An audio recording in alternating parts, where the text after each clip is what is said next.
Good evening. Once again, we're brought together here for an opportunity to discuss the direction that this nation is moving towards.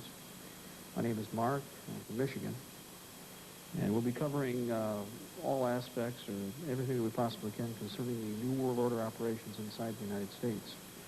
We'll be discussing the MJTF police, FinCEN, United Nations combat forces inside the United States, and the conversion of the United States into an asset for the United Nations. To begin with, I originally worked as an intelligence analyst in 1975 through 1981, first with USAIX, the Company D out of USAIX, Fort Huachuca, Arizona. From there, moved on to 5th U.S. Army Intelligence Center, where I worked both as an intelligence analyst and as a counterintelligence coordinator. Later, through the 80s, up until present time, I command two, both 2nd and 3rd OPFOR brigades, which are special warfare units that train U.S. military forces in foreign warfare and tactics. We're going to start out with the MJTF police and where it came from, what its original mission was, what its mission is now.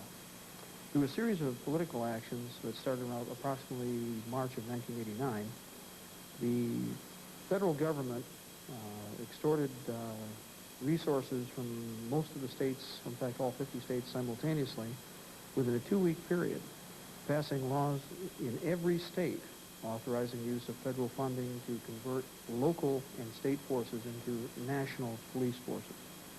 The MJTF Police Multi-Jurisdictional Task Force is in virtually every state of the Union of the United States at this time.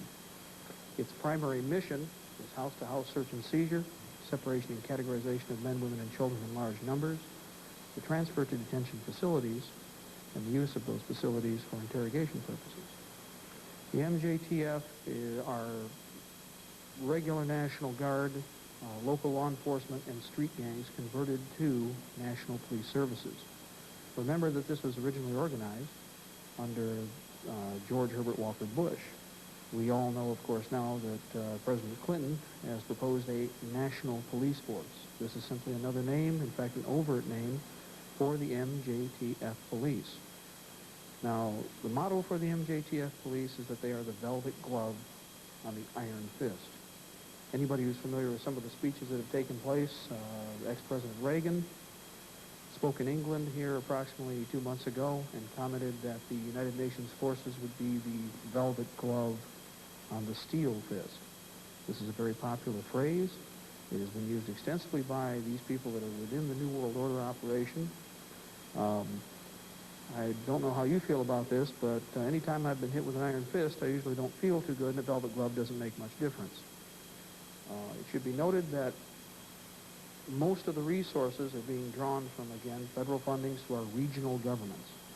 The state of Michigan converted part of their forces over on February 11th of 1989 when Senator Carl Levin, the state adjutant generals of the state of Michigan, Ohio, and Indiana met in Lansing. And at 6:35 in the evening, an agreement was struck in which elements of the Michigan National Guard would be deployed in Indiana and Ohio in the event of, and in fact it was stated that when firearms are confiscated in the Midwest, that these forces would be deployed both in Indiana and in Ohio. Indiana and Ohio would then provide 50% of its Guard forces to police the Michigan area under the MJTF police guidelines. Approximately 3 months after the arrangement was made through the Department of Defense in conjunction with other agencies, some of them unknown at this time, the state of Indiana backed out of the agreement.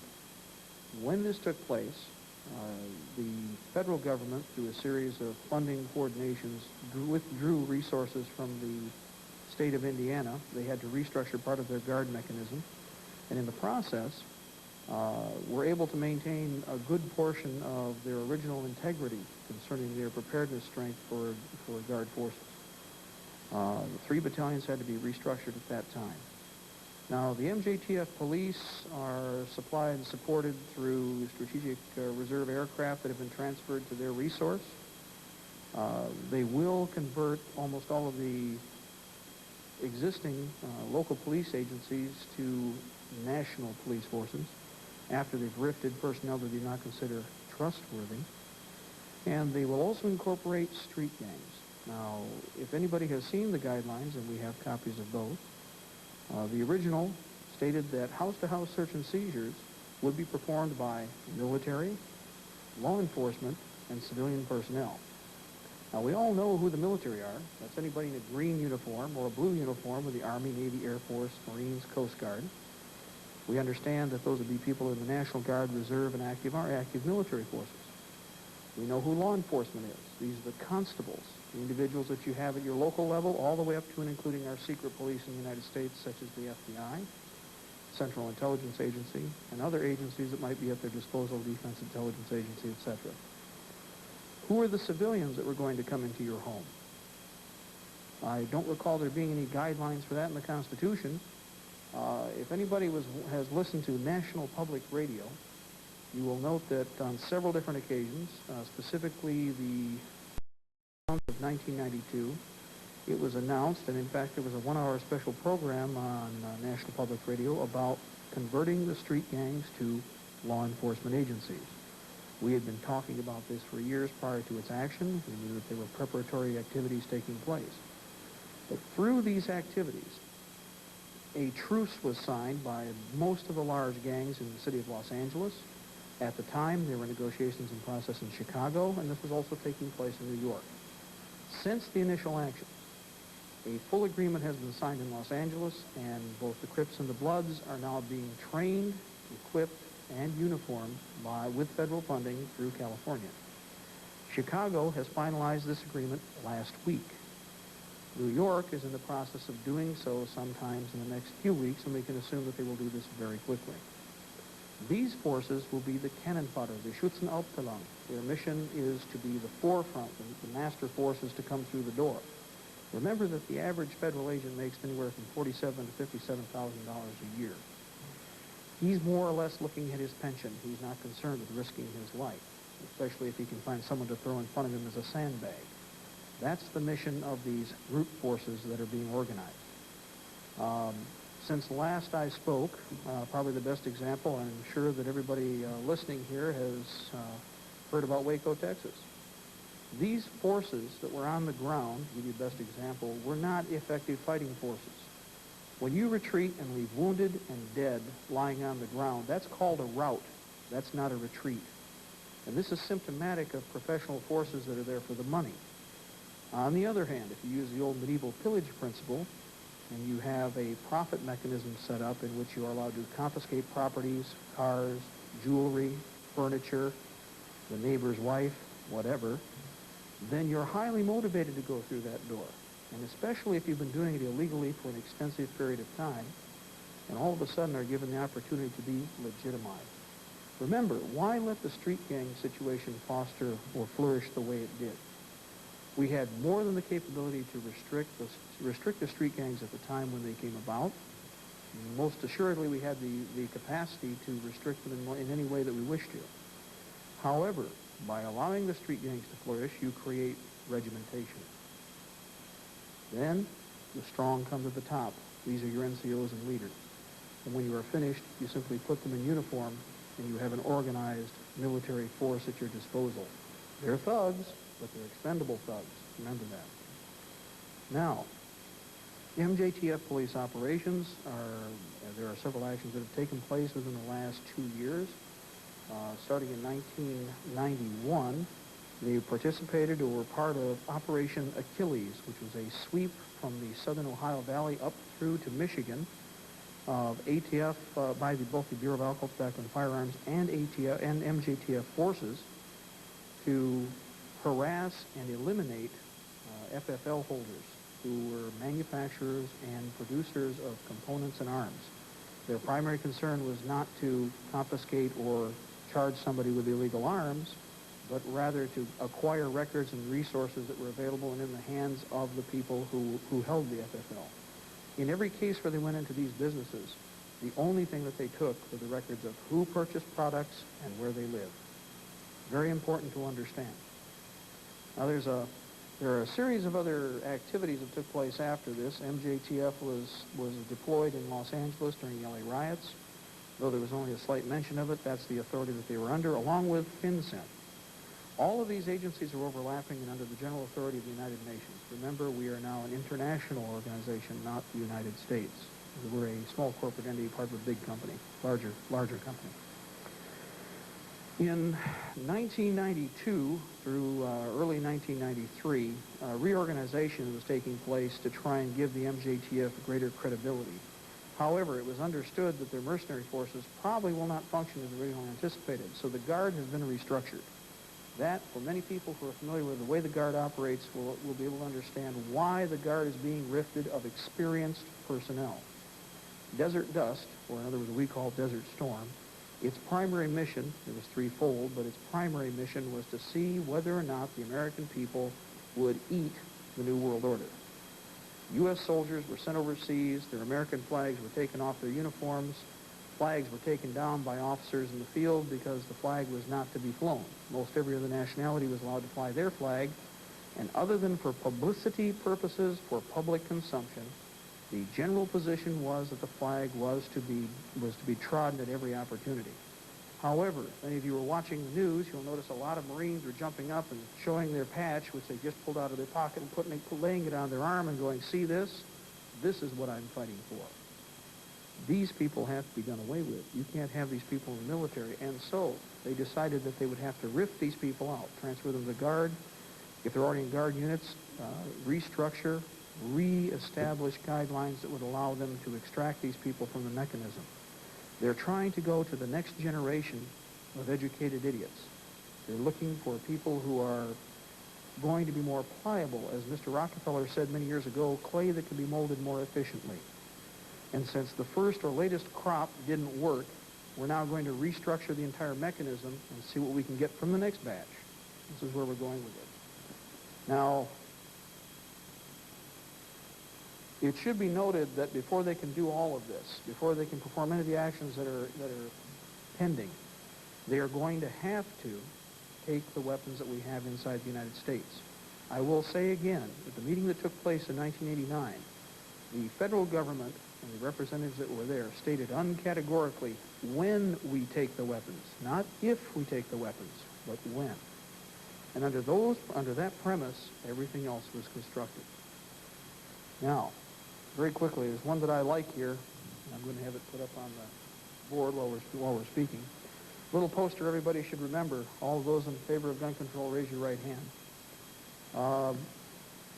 There's an interesting piece that just came out that I was most fascinated with regards to firearms laws. It's a book concerning the Gun Control Act of 1968, in which it has been demonstrated that the Gun Control Act of 1968 wasn't simply an American creation. It was taken from Nazi Germany's gun control laws of 1938, word for word.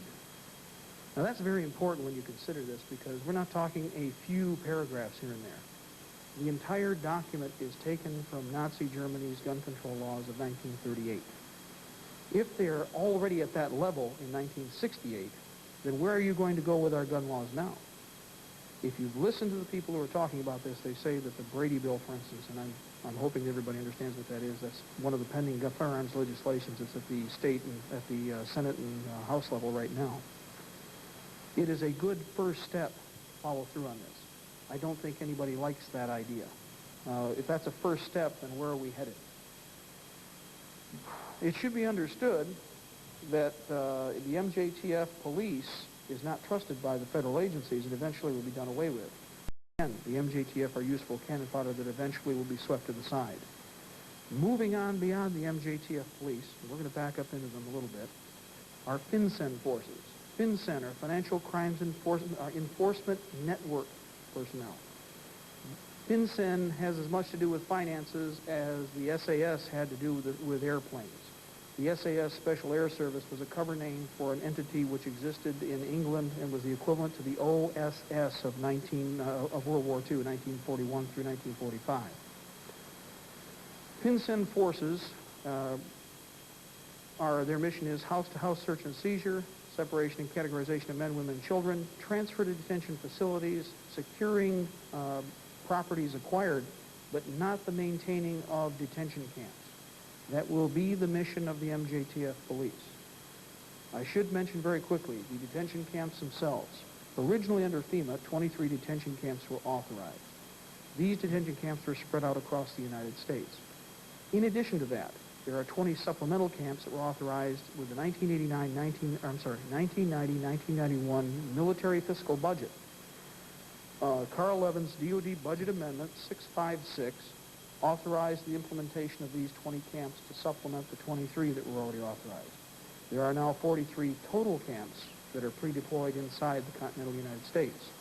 In addition to that, there are supplemental camps or auxiliary camps through each state and in each region. An example of this would be the Nike Hercules site located near Monroe. That is a pre-designated detention facility. The 3 sites that are located in Michigan, number 1 is located due north of Pinckney, Michigan, due west of Brighton. The second is earmarked near Lansing, Michigan, to the north-northeast. The third is Fort Custer Military Reservation, which has been upgraded from a D facility to a B facility. This is very important because a D facility is state authorized and state controlled. A B facility, on the other hand, has been upgraded to federal status and is comparable to any of our, for instance, prime military facilities such as Fort Benning, Georgia, Wright-Patterson Air Force Base, any facility that we're presently using for active military forces. However, if you get a chance to tour the highways and byways and back roads of Fort Custer, you'll find that there's a new urban warfare center there. The new urban warfare center doesn't look like Bad Hersfeld, Germany. It looks like downtown Monroe. It looks like downtown Saline.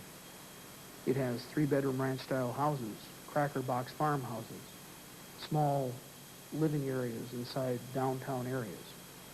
At this particular site, MJTF police forces were training from the first week of January of 1989 on. They were training every second and third week of the month from Monday through Thursday. They were paying with non-DOD funds. In other words, these were GSA funds or they were funds from another agency other than regular military budget allocations. It's important to understand how they pay because that's how you find out who it is that's playing.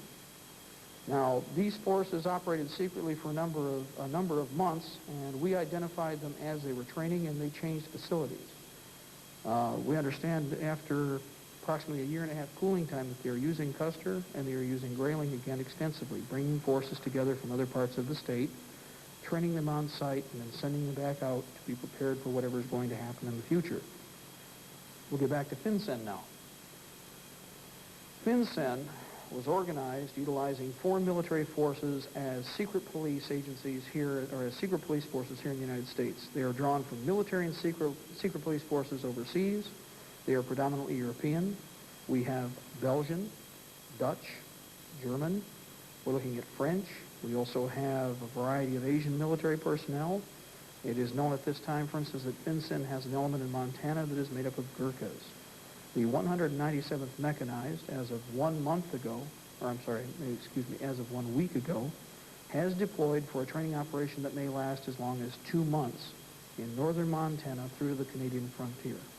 It is the 197th Mechanized Infantry, combined with 2 brigades of British Mechanized Infantry, the 1st Canadian Armored Division, Gurkha Mercenary Forces, 1 Belgian Brigade, 1 EEC Mixed Security Brigade, and an undetermined number of other forces, all foreign. They originally were scheduled to work for approximately 3 weeks in the area, but if this is similar to the last mobilization that took place, you will find that they will be there for up to 2.5, 3 months. During the LA crisis that took place, there were a series of actions that took place both in Montana. We also saw activities in California, and there were activities in northern Texas and the Panhandle. FinCEN forces are ruthless. An example, the Gurkhas are professional mercenary forces from Nepal. They rotate these forces for a period of time out of Nepal and were originally hired by the British military force for a number of years. Now that they're under UN authority, of course, we have to find use for them, and they have. Remember, the Gurkhas were being paid by the British, and probably still are, to be used against us, kind of like the Hessians of 1775, isn't it? I think you'll find a lot of other forces with similar perspective there. There are, and I will use the regional map here, there are a number of forces spread throughout the 10 regions. For those of you who are not familiar with regionalism, regionalism is a form of government that we're about to experience if the New World Order people have their way. Under regionalism, Michigan becomes not Michigan, but Area 5. As Area 5, our capital will be in Chicago. Under the new state's constitution, this particular type of government comes into power, and we're going to find that all of a sudden we're going to be part of this warm, fuzzy New World Order real quick. Unfortunately, we never vote for a governor again. The governor will be directly assigned by the president, kind of like in Star Wars. If you remember, it was rather entertaining. Grand Moff Tarkin comes into the briefing room and goes, the Emperor has just done away with the Senate. And of course, one of the admirals goes, how will he manage without the bureaucracy? And the Grand Moff turns and goes, and decides to go, our regional governors shall deal with the problem. Terror shall reign. And most assuredly, terror shall reign. The regional governor will not have the same authority over his military forces, but he most assuredly will have full authority over his security forces. Unlike the governors of old who had a pocket army, he will simply have police. The centralized military force will be completely under the authority of the United Nations. Now, how did we get here? Well, that's an interesting story when you think about it, because there are a lot of problems that are involved. It's an ongoing escalation of resources pitted against the American people and the Republic. We are a constitutional republic, by the way. We're not a democracy. I think everybody better remember that right now. This is a problem you run into even with Republican presidents. How many times did we hear George Bush say, this democracy? This is a man who calls himself a Republican. I'm not necessarily a Republican or Democrat. I'm one of those independent American kind of guys. An example of FinCEN and some of the effects that overlap into the United Nations operations, this was on the cover of Airman magazine, which is the U.S. Air Force publication, July 1992. It should be very evident that the forces that are displayed here on the cover are very impressive. Unfortunately, of the 5 aircraft on the cover, only one of them is American. The rest are all Soviet bombers or Soviet heavy-lift aircraft. It should be noted that these types of assets have been reported on for the last 10 years by a lot of people in the military who people simply didn't want to listen to or believe. These are these are documents that, shall we say, more than verify the validity of comments that were made in the past. The forces involved that we're going to see in FinCEN will be very well educated. They are professional military forces. They are, for all practical purposes, mercenaries, of course. You're going to find that they normally serve an 8-year tour, unlike the old American mechanism, which was a 6-year tour, mixed time of active and reserve component with IRR, independent ready reserve options. Instead, we've now gone to an 8-year mechanism, the same as all foreign professional forces overseas, very characteristic of the same mechanism that the British used against us in 1775. Conscription through pressing was normally done with an 8-year tour. There are a variety of different mechanisms. This is one that was done by a friend of us that I'd like to also include, which I think is very interesting. It's a whirlpool. Actually, a black hole, I'm sorry. And most assuredly, we're spinning into a black hole if we allow this to exist. It should be noted that these people are chugging on no matter, or despite the types of pitfalls we've thrown in front of them. We will slow them down. We probably will not stop them completely, and this will become an armed confrontation. I cannot believe that the American people are going to continue to participate in something like this without realizing eventually that somebody's selling the cookie jar. They aren't just grabbing the cookies. Otherwise, what we're looking at right now, I have 2 or 3 other pieces that I'd like to throw in here, but what we're looking at right now is an action which is quite sophisticated, has taken probably 50 years to develop, and the enemy has almost reached that point where he can touch the golden ring. Imagine, if you will, going around the merry-go-round and almost having your hand on it. It's in slow motion, time dilation. All of their different schemes, plotting and connivings have come to a nexus, a point in time at which they have the opportunity to grab everything. To do this, they must act quickly. They have windows of opportunity. They are very dangerous at this particular point because there is an old story, the swift stroke oft misses. That's the problem with this. If we're lucky, we can get them to move quickly or move too quickly. They will show too much, and the American people are not complete dummies. And there are enough of us, there are enough patriots out there that are interested in seeing the Constitution and the Bill of Rights survive, that they will participate in the defense of the nation. There are a lot of military forces that are being sent overseas. Doesn't anybody wonder, while in this time of peace, we're sending more and more of our military strength to Bosnia-Herzegovina, Somalia, Thailand, and has anybody heard about our forces in Peru? I imagine not. Well, I'll give you a good example. We have 20 to 21,000 personnel right now sitting off Yugoslavia's coast or in Yugoslavia at this time. We have approximately 20,000 mixed personnel functioning in Somalia. Now that's 40,000 people, 40,000 combat personnel. In addition to that, we have 22 to 23,000 in Cambodia. Now we've got 60,000 people overseas, and most of them are combat troops. Let's go one step farther. Back during Desert Dust, one of those little actions that was missed by everybody is that during executive orders that were signed, 18,000 U.S. military personnel were sent to Peru for policing operations there under UN authority. Now, this is documented. We've got people who are down there right now. There are families and there are mothers that are highly concerned about the people that are in place. They have lost people there. People have been killed. This receives no publicity, and yet it's going on. It's a prime example of watch my right hand, watch my right hand. Hey, you didn't see what was going on over here, did you? That's what we have to worry about. These people control the media completely. What I do a lot of times, and I recommend you do the same thing, is videotape what's going on television but ignore most of what they say. Pay attention to the photographs. If they're really concerned with something, they won't feed you much. But in many cases, they'll feel the general population has been observant, and there is more in a picture than there is in all of the gobbledygook and words that they've fabricated. You have to ask yourself, when you look at pieces of equipment and activities, why is this taking place? Where is this taking place? Is this actually what's going on? If you look at the expressions of the individuals, the activities, the attitudes, you know that something doesn't taste right. A lot of military people coming back are tickled pink to leave Somalia as fast as they can throw their feet on a 747 or a 737 Airbus. There's a reason for that. It is an untenable situation that is typical of the type that the United Nations has put us into. Of course, by the way, we're paying the bill, too. This is not good. It should be noted that a lot of personnel who are overseas, and we have personal contacts that are experiencing this right now, are having difficulties bringing family members back or sending family members back from Europe to the United States.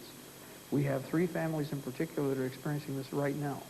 They're attempting to send their wives and children out of Europe back into the continental United States, and the military will not do it, will not send them. They have not released the dependents, let alone the husband. This is interesting considering we're not at war, and we have no threat of war on the horizon that anybody could pick out, short of a few policing actions that are supposed to be fairly minor. I will inject this, though. It used to be we called it the Balkans, not Yugoslavia, and there were a handful of wars there over a period of 50 years that many of your descendants probably left Europe because of. After having 3 or 4 of them in a row and losing probably 1/2 or a third of the family, most of the Europeans decided it was time to what we call unask the AO, excuse me. That was the objective. Now we're calling it Yugoslavia. Right next door are the Muslims. The Muslims are not exactly friendly people to deal with, and given the opportunity and good weapons, they are darn good fighters. Anybody who's in the Korean War knows about the Turks. Those are the people to the east. If they align with the other Muslims, we may have a very interesting experience on our hands. Who will we side with? Well, we'll side with the UN, and they'll side with whoever it is that's against the United States. Very simple. One of the things I like to incorporate, good old Fred Rexer, a man to remember and a man to admire. Be prepared, it's later than you think. And if you don't think so, take a look around you. The amount of force facing the American people right now is approximately the equivalent to several heavy infantry divisions with a couple of mixed mechanized divisions combined.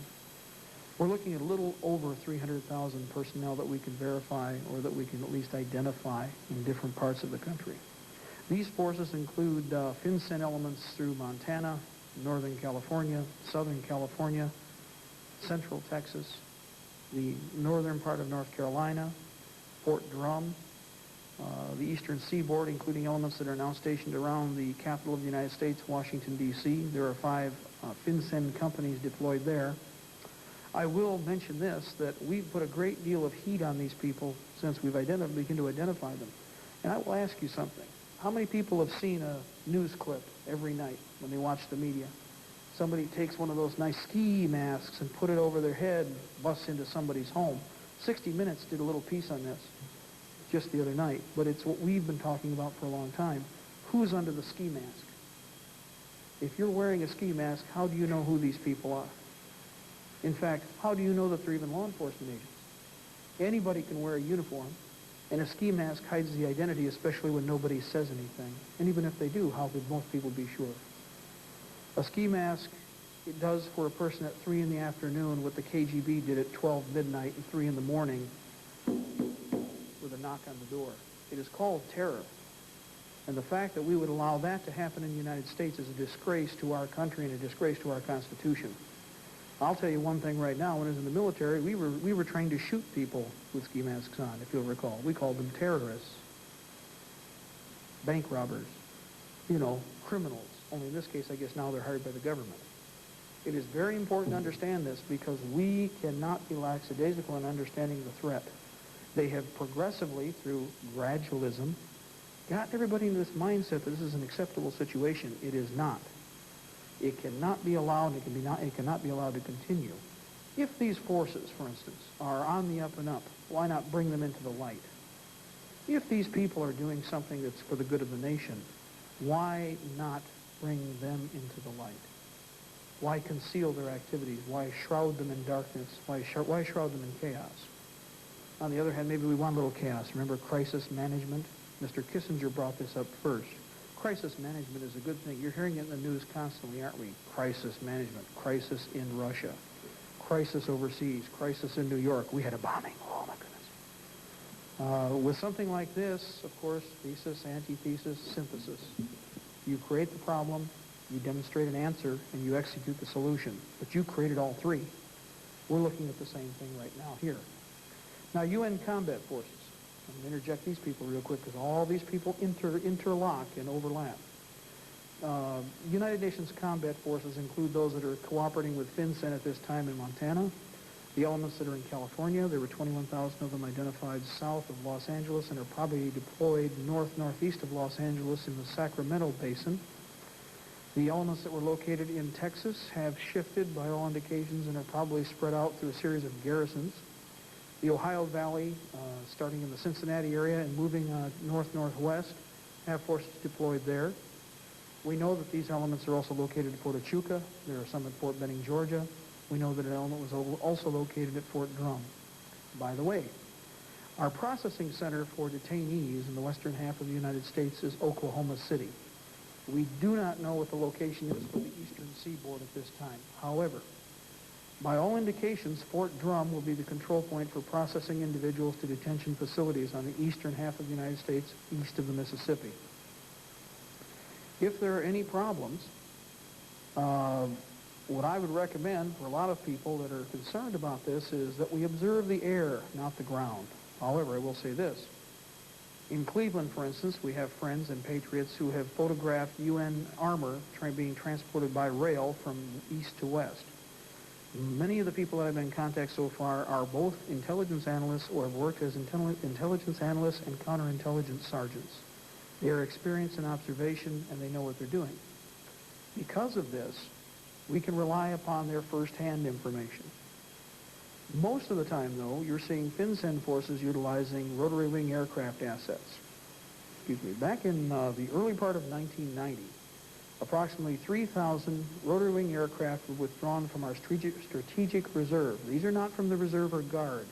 These came from the mothball fleet. Upon implementing this force, these units were transferred to FinCEN, painted in the flat black, not flat green, and not camouflage green. These aircraft are in flat black. They bear no markings or identification to determine whether they are American or foreign national. And the fact of the matter is they are now foreign national assets, no longer in the hands of the United States Air Force. We do supply and support them with your tax dollars and your tax dollars, but we do not control them completely now. FinCEN forces, utilizing these rotary wing assets, have both heavy lift aircraft and conventional attack aircraft. The heavy aircraft, which may have been experienced in the area where I'm speaking right now, are the Chinook CH-47. It has a rotor front and rear and can carry up to 64 personnel in one lift. The first mission for FinCEN helicopter and support aircraft, right, the first mission is to go in and actually control ground operations. They do not have to follow roads. They are not concerned with roadblocks, obstructions, infrastructure damage, etc. They can drop into an area, insert military forces, utilize those military forces to the best of their ability, and if they're needed somewhere else, lift and move them again. The second mission for these aircraft, though, is very important. Because of the detention camp mechanism that exists, they do not feel that it will be safe to transfer prisoners on the ground. That's why a large preponderance of the aircraft that they've received are heavy lift aircraft, capable of moving large numbers of people at once. Because of this, the Chinook's mission will be to transfer from pickup points personnel who have been acquired and are put in temporary holding sites outside of each municipality. Here in the city where we're standing right now, somewhere in this vicinity, in close proximity, there is a holding area. There's also what we call a POL point, petroleum oil and lubricant point. These operations will bring the people by ground vehicle to this temporary detention site. They will never hit the ground again until they reach the detention facility itself. They will be picked up by the rotary wing aircraft, flown directly to the primary detention site that's closest, or to a sorting facility where it will be determined whether or not they are a high threat or a low threat. Remember, MJTF police, their mission is separation and categorization of men, women, and children. They will not take some individuals. It's easier just to take the whole family if you feel it's a threat. And this is their mission. Once they transfer to the sorting facility, families or individuals will be separated and then sent to primary holding areas. I guarantee that prior service military personnel, patriots, and individuals who possess firearms will not be released. That's why there are so many facilities. A good example of holding areas or detention sites that we know of that are first-line pickup points, Brighton Airport near Brighton, which is still a federally funded facility, even though it's been rented out. It originally was an Army Air Corps aviation facility. The pickup site for Ann Arbor is located due east of Ann Arbor on Liberty Road between Parker and Zeeb. We know that, for instance, the one near Jackson is located at the Jackson Airport and is pre-designated. Each metropolitan area has a pickup site that has already been predetermined. Every area. All you need to do is start to look and wheedle your way into the FEMA mechanism. There's that evil word, FEMA, Federal Emergency Management Agency. Now, we talked about this at the last meeting where I was talking to a large group of people, and this is before the articles started to come out through the federal papers about FEMA's activities throughout the United States in the 80s. FEMA is not Federal Emergency Management Agency. FEMA is the secret government legally. It's funded, maintained, and supported through monetary expenditures designated through the Department of Defense and also normal budgeting that's taking place every year with our government. FEMA has approximately 3,600 employees, and yet of the 3,600 employees, only about 59 to 63 actually deal with emergency management such as storms, disasters, hurricanes, or man-made catastrophes such as nuclear attack. If only 60 of them are doing this, let me ask you one very basic question. What do the other 3,600 do? Well, their mission is to manage the system after they've taken it over. They utilize black budget or black bag funding. Black bag funding are covert operation funds authorized that cannot be challenged by public agencies or entities. They've been doing this for 13 years. Remember that FEMA was created originally by Zbigniew Brzezinski. Zbigniew Brzezinski worked for Jimmy Carter. However, after Ronald Reagan came into power, Zbigniew stayed over to complete operations and deployment of FEMA inside the United States. The issue guns, drugs, guns came about approximately 4 years ago. The objective behind that was to create an environment, create a situation that these people could use. Before that, it was internal economic catastrophe. That was the mission of FEMA, to create Rex 84, Rex 85. Now, the Rex series of programs start back in 1981. And originally, I participated in a program that set up a series of actions which allowed for us, for instance, to surrender 50% of Florida. We weren't going to stop the Russians until they got to Orlando. We used to jokingly call it the Disney line. And we weren't going to make any attempt to get it back either. If you look at the globalist map, though, and if you look at the final solution through the UN Charter, we lose a good portion of the United States. This part of the country that we're standing on right now is part of Area 62, or it could be part of Area 63. We're on the line. The way the nation is divided up, the United States of America will cease to exist. Right now, we are very close to them accomplishing what they want. Very close. And I cannot emphasize that enough. With most of these actions, they have always looked at the prospect of disarming the American people first. It is the most important issue that we should concern ourselves with at this time. There's a little piece here that was given to me not too long ago, and it's the better example that I wanted. It's called Bondage to Bondage. I think everybody should think about this. We all start out as slaves. At some time or another, we will revert back into slavery. At any given time, utilizing the clockwork that's depicted here, we could break this cycle. But because of the nature of man, many people refuse to. And so we will revert back into slavery. With a constitutional republic, we have the capability and the power to free ourselves now, to break the chain, break the cycle. To do so, though, we have to decide as citizens what we're going to do. We have to decide personally within ourselves. We have to, despite what most people might say about this, ask God for guidance. If we do not, as a people, ask for guidance, we will fail. It is the most important issue to concern ourselves with what is happening now. God will deal with the problems of the future. We have to deal with the temporal life that we are existing in at this time. And because of this, our Constitution, our Bill of Rights, which were granted, those powers granted to us by God, have to be maintained by us, utilizing God as our strength, as our guidepost, as our steel, as our iron rod. We have failed as a nation, or we will fail as a nation, if we do not take hold of that rod again and follow the course. There are many people in this country who will not listen to what we're talking about here. I am not worried about them. Many. These people are like the population that existed in the United States in 1775. Do not be concerned for them. They'll tag along, or we'll have to ship them overseas when the time comes.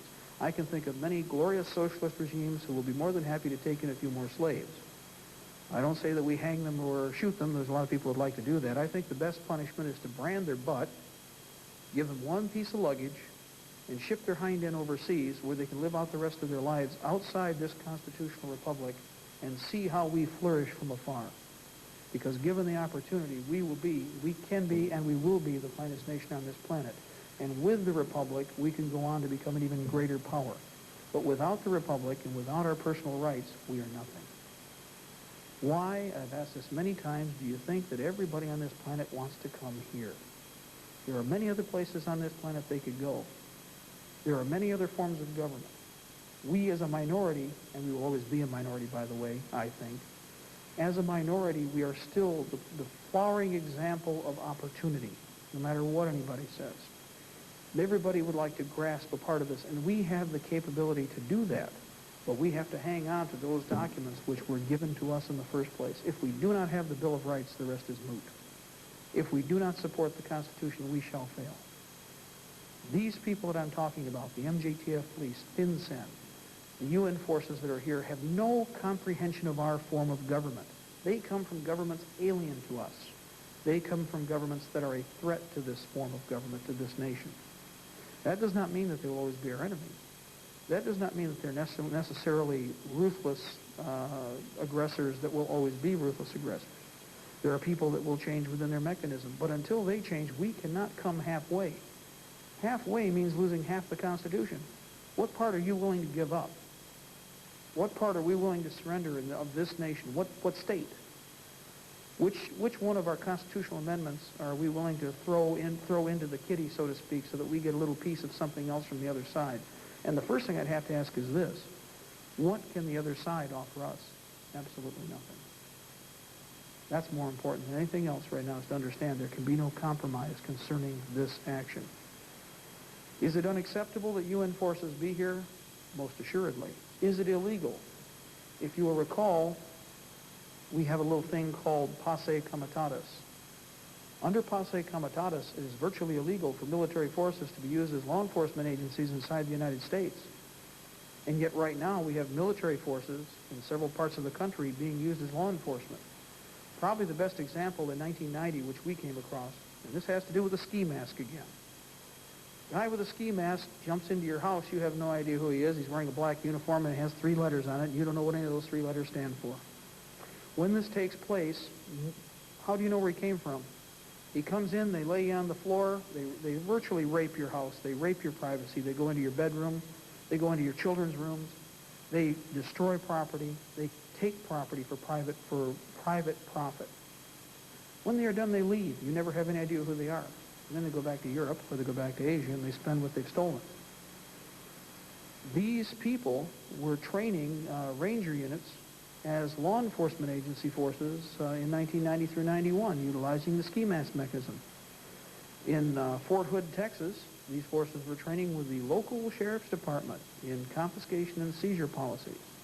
Important to remember because, again, posse comitatus was not overridden. Remember, the president must override posse comitatus, and it can only be for a very short and temporary time. Very short. Special situation, not an undeclared internal war. In addition to this, it should be remembered that this type of situation existed in 1775.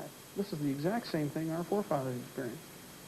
A foreign military force was injected into the United States, not willingly on their part necessarily, and many of them came over to our side down the road, but this force's mission was to do exactly what these people are doing now. The first 2 battles of the American Revolution, it must be remembered, were fought for what? Taxes? No. Were they fought because we were worried about tea? No. The order was to confiscate all shot, powder, cannon, and individuals who possessed them. The first 2 battles of the American Revolution were fought for the same reason that we are fighting in parts of this nation right now, the possession of coercive force. When the government possesses all of the coercive force available, you have what? A police state. Doesn't make any difference. Take your choice of colors or uniforms. If the government possesses total coercive force as a monarchy, as under Pharaohism, under socialism, communism, fascism, it is a police state. We, fortunately, had founding fathers who understood the capacity of man and his greed. And because of that, we were given the inalienable rights that were laid down.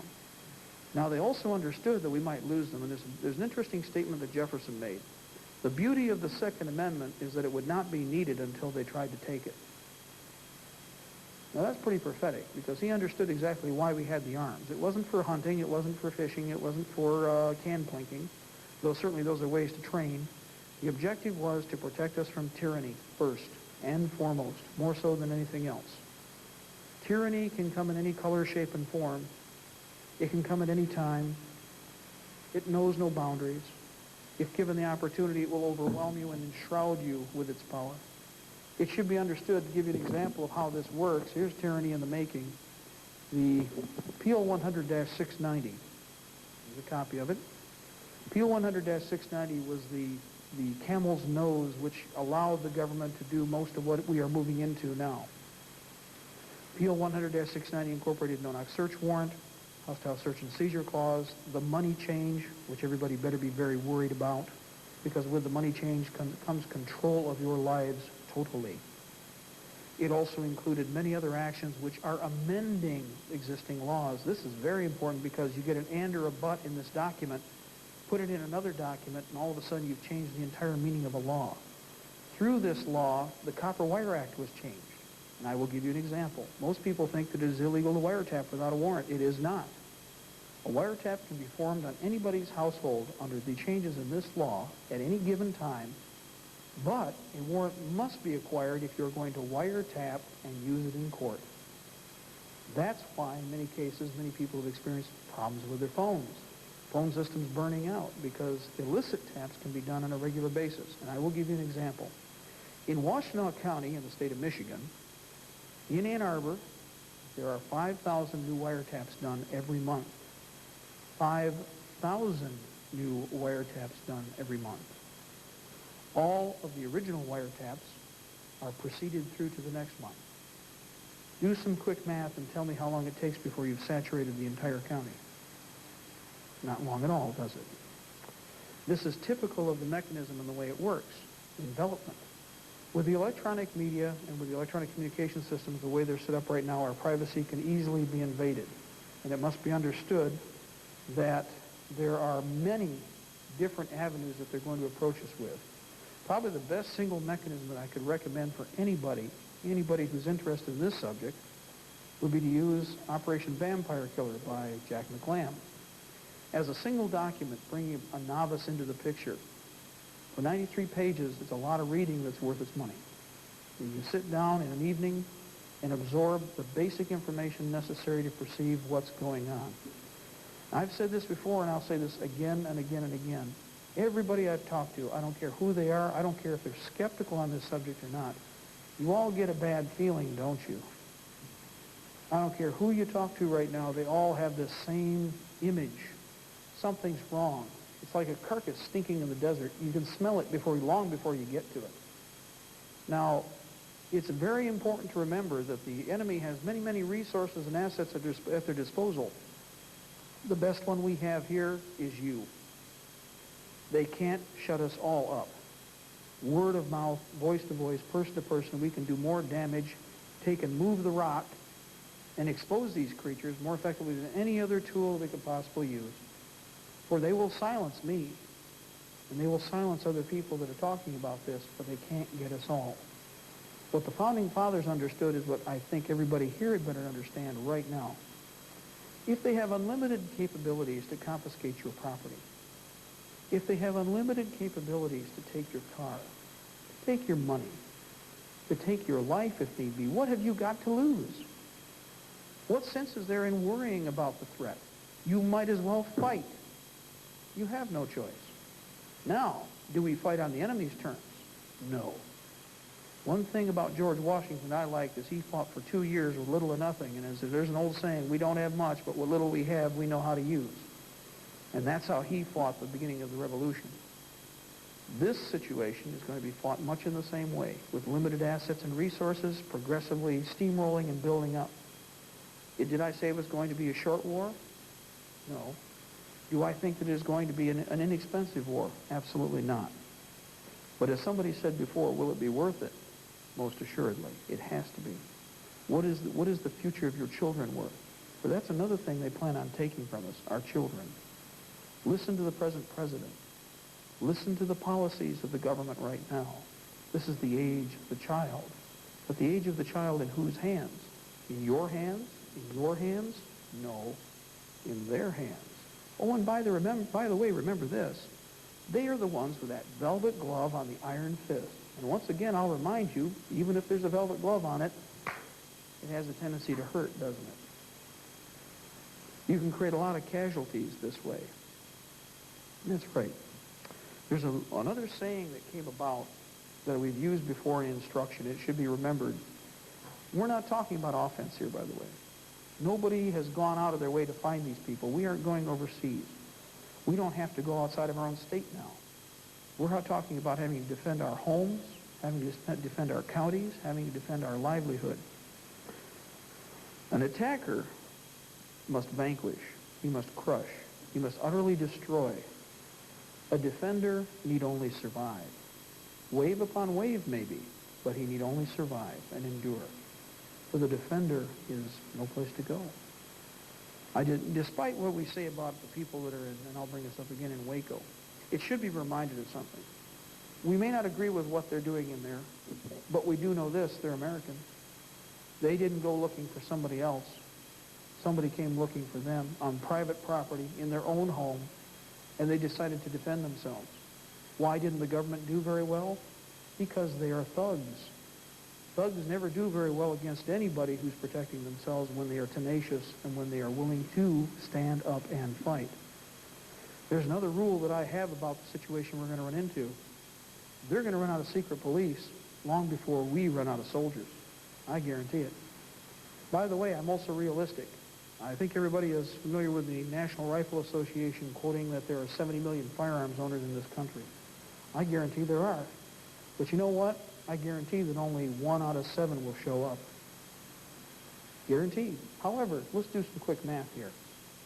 Even if they had 1 million men at their disposal, we have 10 million combatants. How many are combat veterans? That's right. How many are soldiers? How many have fought before? And I can train an army. And there are many men who can do the same thing. And given the opportunity, there are many people who will be listening to this. I say the same thing to them. Organize at the lowest possible level. Organize as patriots in a militia. We are legally bound to that. It is our obligation. It is our duty as citizens of this country to participate in the militia as part of the militia at large. Men, women, young, old, and do not discriminate.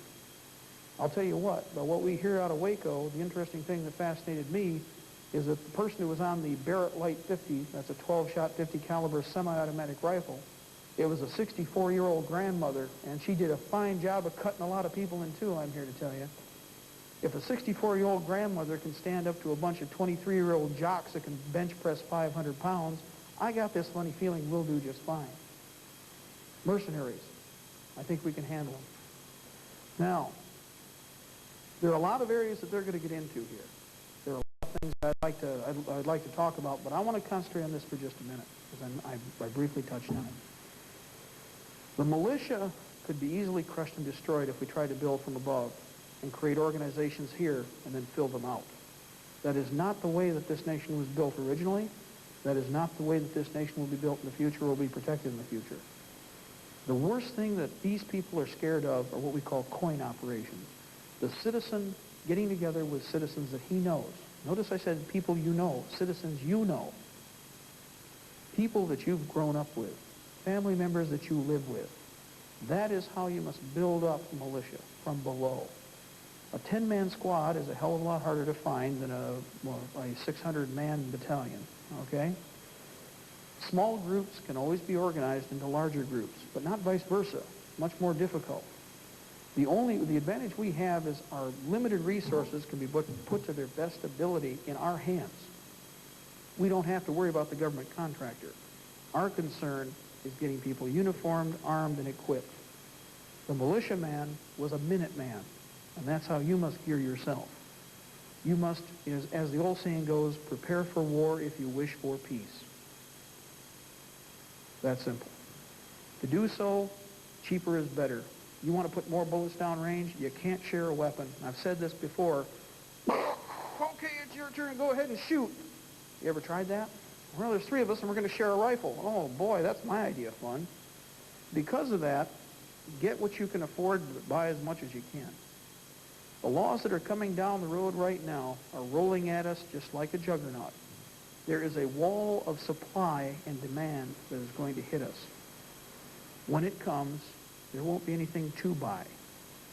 And because of that, if you don't do it now, you're going to be in trouble later. We have what we call, jokingly, the butter knife brigades, and I will mention this again. Everybody goes, butter knife brigades, what's that? I said, well, it's very simple. I'm going to give you a butter knife. And you're going to go out, and you're going to get a weapon. Now, if you don't come back, well, the worst that I've lost is a butter knife. But if you do come back, well, you've got an AK, and we'll give the butter knife to somebody else. Now, I'd prefer not doing that, but I'm not going to waste a steak knife or a butcher knife. I'll probably be carrying that for that matter. Butter knife brigades are something that's been done in the past when it's necessary. It will be necessary to do it again, unfortunately. Those are for the ones that don't quite believe, but will have found the Spirit of God down the road. Now, another thing we should concern ourselves with is mobility. I'm not saying buy big trucks, mobile homes, etc. What I would recommend are vehicles. One of the reasons that we should be a tad concerned about what's going on right now with our vehicles, especially in transportation and transportability, is because a population on foot is easily controlled. Because of that, this was an article that I used before, and I wanted everybody to see this. This was in a monthly publication that was available, I think it was February, and Uncle Sam wants your cars. And if you don't think so, you better start looking at the Environmental Protection Agency. You know, our friends. They're only interested in fish and your cars. With the EPA's new guidelines, it will be possible for them to ban many of our cars outright, and they intend to do it.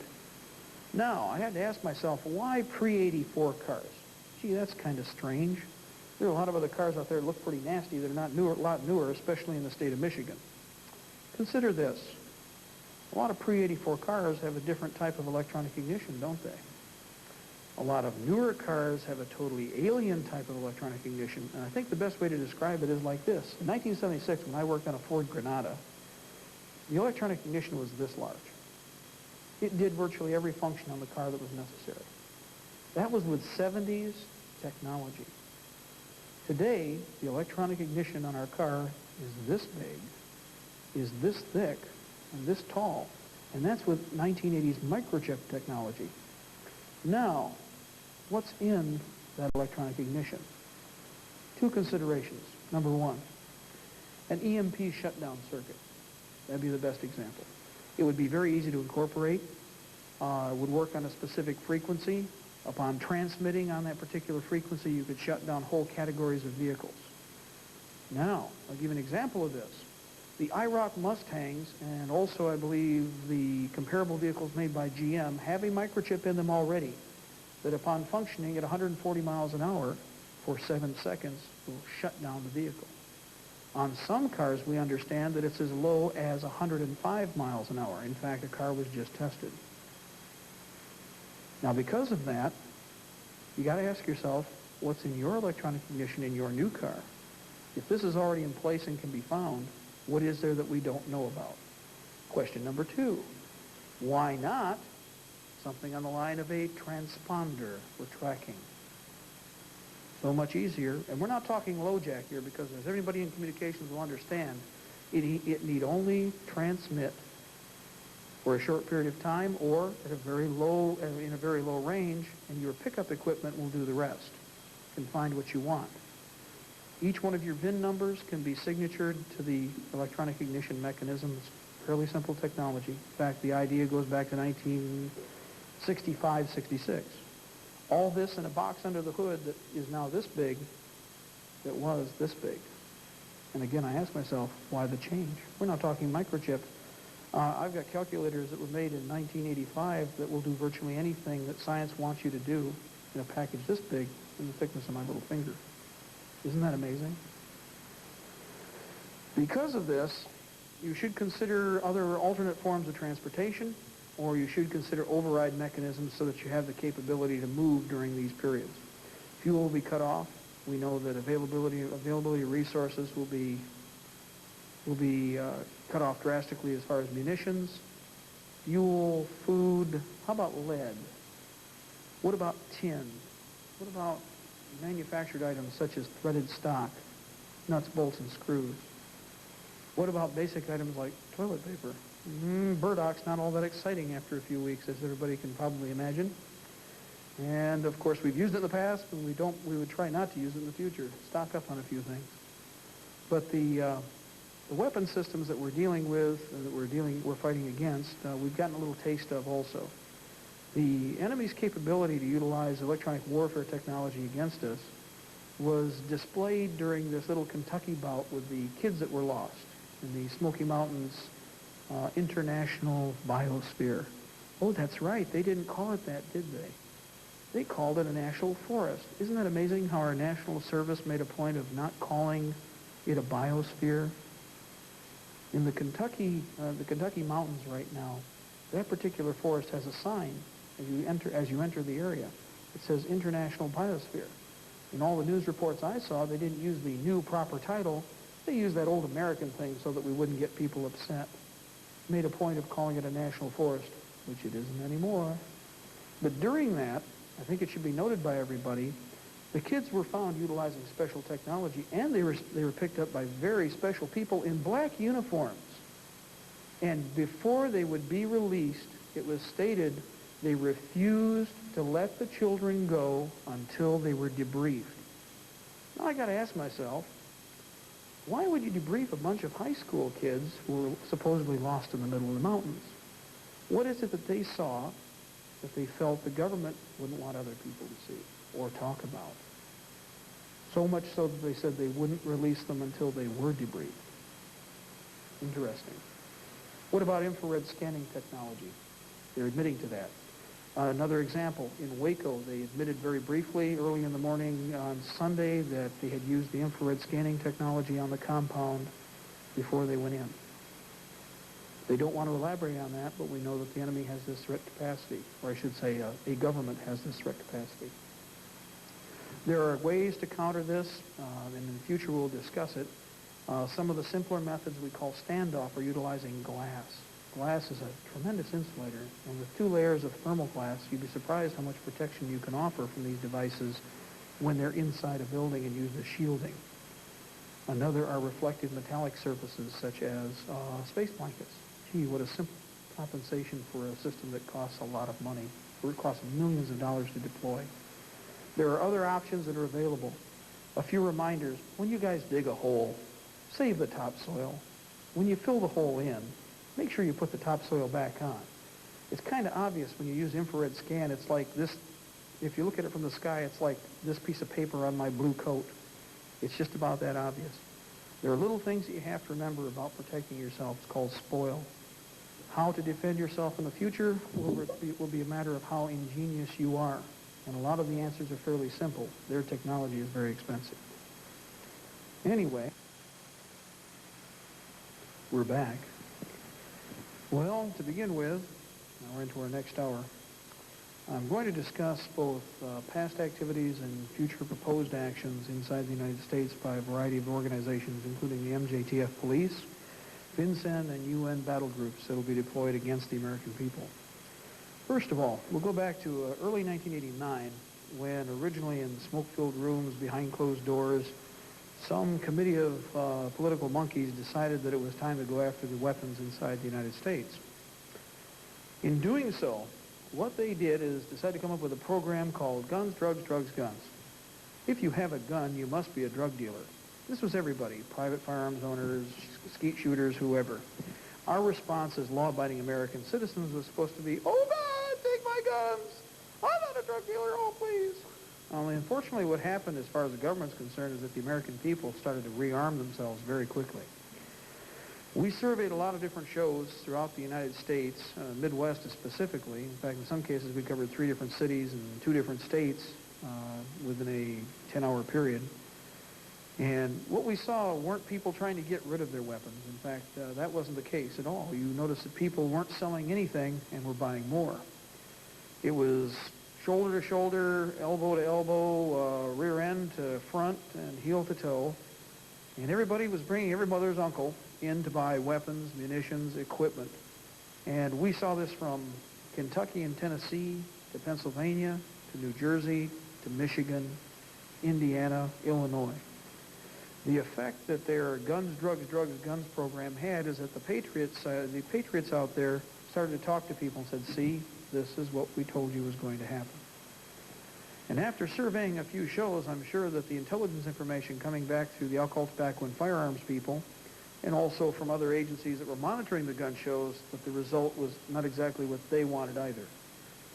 More ammunition and weapons passed through the FFL dealers and through firearms sellers at gun shows in the 3 months of 1990 than in the last 15 years prior to that, all sales combined. In some cases, over 1 million rounds of ammunition were sold off off of ammunition dealers' tables. Thousands of conventional firearms, virtually hundreds of thousands, if not millions of dollars worth of equipment, such as field gear, boots, uniforms, medical support items. And these were all going out and disappearing. Now, it used to be when Fred Schmidlap and Jim and myself would go over to a gun show, we'd go in and, well, let's go buy something. We'd go buy it, we'd take it home, we'd fire it up a little bit. We thought it was neat, but it was that vogue toy for the month. When we got done with it, we might take it back in, we'd sell it, and we'd go buy something else. And there was a used firearms market. Today, there is no used firearms market. There's a reason for that. Everything that is in the hands of the people is being absorbed. This is happening right now again. It's as if somebody cut an artery and the weapons are just gushing out. In fact, the people cannot keep up with demand enough. Now, because of this, they're getting a tad concerned again. The effect of the Guns, Drugs, Drugs, Guns campaign should have been for people to just hand things over or try to dispose of the weapons because they were fearful of being prosecuted by the government. When in 1990 it was realized that they weren't exactly going to accomplish their original mission, they had to change their timetable a little, we think. By the third month, it was realized that the militia forces, civilian arms, were bludgeoning it at a massive proportion. The structured forces that were inside that were deployed, including Operation Achilles, which we mentioned before, they began to reduce their actions because of notoriety and the fact that they were seeing more aggressive stances on the part of the civilian population that they were attacking. Unfortunately, like cockroaches, you can spray and they keep coming back. So by late 1992, the latest Guns, Drugs, Drugs, Guns campaign escalated with a variety of other actions overlapping. It's a threat to your children. Well, not if you train your children properly. It's a threat to society. Well, this society isn't monarchical England, it isn't pharaohic Egypt, and we most certainly aren't the Union of Soviet Socialist Republics. Because of that, we trust our people with firearms. In fact, we are the government, therefore we're the ones who decide who should have firearms. I think everybody forgets that. We the people. We have an obligation and a responsibility. Now, during this time, from late 1992 to the early part of 93, we've seen a series of other actions take place in which firearms confiscations, house to house, door to door, have taken place. Operation Clean Sweep in Chicago, Operation Achilles 2 in Cleveland, and a series of actions that took place after the Los Angeles riots, not against the street gangs, but against the citizens who defended their homes and their businesses. Remember the Koreans who were on top of their roofs? Strangely enough, the government used the videotapes that were made to track down these homeowners, and they are now being prosecuted for using their weapons to defend themselves. And this is an ongoing program. You're not seeing this in the general media because it wouldn't exactly bode well with the rest of us. Because of this, it is realized that they're going to have to intensify, and in fact have intensified their campaign. During the earlier phases, for instance in Chicago, the black helicopter missions that we were talking about in the earlier hour were taking place extensively. We have individuals who are at high-rises who are actually above helicopters flying between the high-rises in Chicago, in the Windy City. These operations culminated in a final activity which lasted approximately 1 week, in which they cordoned off neighborhoods, went building to building and house to house, entered forcibly if necessary, and prosecuted the owners of any firearms, ammunition, or gun parts found. This was Operation Clean Sweep. In Cleveland, an activity which was covered only by National Public Radio involved elements of the MJTF police and probable FinCEN forces. The Ohio Guard was mobilized from several different areas in the state, transferred to an area outside the Cleveland airport where a MOUT area, M-O-U-T, it's an urban warfare training area, was set up with 3 neighborhoods. The units that were brought in were trained in house-to-house search and seizure and securing a neighborhood. They then went into the first training neighborhood, went house to house, secured the neighborhood, and then attacked a second neighborhood. Once they had secured the second neighborhood, they had to hold the first 2 and went to yet a third neighborhood. After these elements were trained and passed through this mechanism, they were transferred to different parts of Cleveland where they were actually deployed against the population. This happened about the same time that the Weber incident took place in Idaho. It was almost simultaneous. In fact, a series of actions both in Cleveland and one here in Michigan took place either during or shortly after the Weber incident. Now in Cleveland, this received media coverage. In some parts of Ohio, this received media coverage, but it received no national media attention except for one place. National Public Radio, who thought that this was the next best thing to sliced white bread, that they had violated people's homes, that they had gone into different parts of the city, and that they had done this. Now, interestingly enough, we were challenged on this, but in the last 3 weeks, when the alcohol, tobacco, and firearms forces came into Detroit to search house to house in specific neighborhoods, it should be noted that National Public Radio, on the 11th of March, broadcast another 1-hour program in which they specifically mentioned that if we can do it in Cleveland, why can't we do it in Michigan? I had to ask people when they heard this broadcast, what were they talking about? What happened in Cleveland? We knew, but nobody else did. The enemy only refers to their victories very quietly after they know that they have secured the action and they have been successful. Otherwise, no comment made. The Waco situation, which is typical of a lot of what we're going to be seeing in the future, although I think you're going to see even more ham-handedness, involved a 100 to 130-man assault company of alcohol, tobacco, and firearms, probably under MJTF authority again. It should be understood that as of March of 1989, the ATF, Alcohol, Tobacco, and Firearms Forces, were divided up into these assault companies. Each platoon consists of 40 men armed with the M16A2 rifle, the AR-15 9mm conversion, or the M79 grenade launcher. It is now known that these forces also include the M60 machine gun, which is an infantry battle weapon now being deployed with policing agencies. You know, like they have in Russia, you can do the goose step. It was interesting to note that this assault company in Texas was identical to the type of forces that were used during Operation Achilles in the Ohio Valley coming up into Michigan. The forces are in all black BDU uniform. They wear the black Pazgat armor with the black Pazgat helmet, which looks like quite a bit like the German coal scuttle. They are armed, equipped, and maintained through DOD resources. So many of the weapons that they're provided with are actually provided by our military. In many cases, alcohol, tobacco, and firearms, the FBI, DEA are now receiving training both at Quantico, and many of them have gone through the U.S. Army Ranger School. That's rather exotic training for people who are supposed to be police officers in the United States. On the other hand, if you again need thugs, you've got to send them someplace where they can learn to be fairly efficient thugs. Many of the people that we've had that went through Ranger School in the last 1 year said that up to 50% of their company were made up of Federal Bureau of Investigation people and individuals who are involved with alcohol, tobacco, and firearms or drug enforcement agency. Now, DEA, by the way, has what we call CLEAT, C-L-E-T units. CLEAT units are directly under the control of the Treasury and or can be accessed by the MJTF police or FinCEN. CLEAT are armed identically to the ATF combat elements and are deployed throughout the United States and can be used overseas.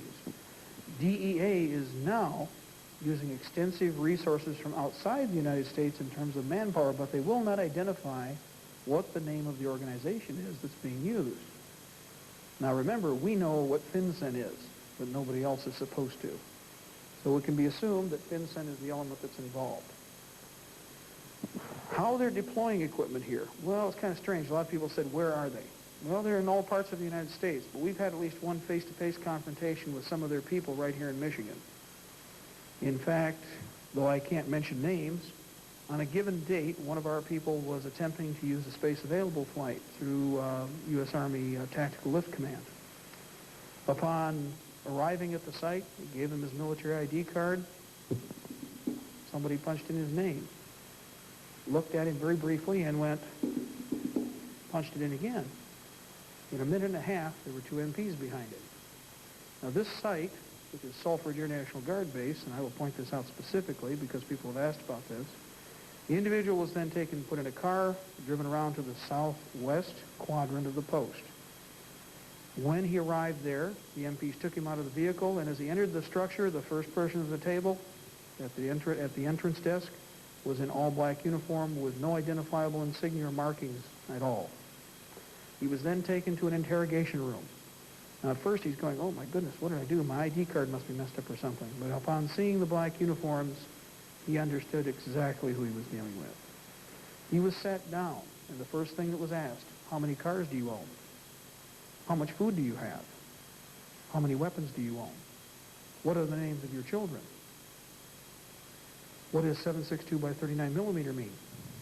And he really didn't know. Well, he did, but he didn't. He thinks in inch, not in metric. And then there was a little conference, and they left the room. Well, they left the room, and they left a file sitting on the table. Anybody who's involved in the military knows that you don't do that. Your career rests on security. But it should be understood that in this file, he dragged it across the table, opens it up very quickly, and there's a big rat sheet about, 2.5 foot by 1.5 feet long, 1.5 feet tall. On this sheet was a spider web of names, of of people to be arrested. My name was at the top for the state of Michigan, so I can be proud. I'm number one and I don't have to try harder. Number 2 was another individual that was with us. Number 7 is the individual who was being questioned. All of the other lists had virtually dozens and dozens of names. It should be understood that, first of all, it was meant for him to see this, and it was a direct threat to anybody else who's prying into the affairs of these little goose-steppers. The gentleman made a little rattling noise at the door and came back in, sat down, and basically told him, "We have nothing to hold you on. We're going to let you go." Walking back out, 2 MPs appeared, picked him up, walking back over to the vehicle, drove him around to his vehicle, and he left the post. Now, anybody who understands military documentation will understand that if you have a classified records jacket, you take a classified record sheet and put it on top, first of all. That's if you just have it laying around on your desk. The next thing you don't do is take a classified document and leave it where somebody you really don't want to see it can see it. This was meant as a direct threat.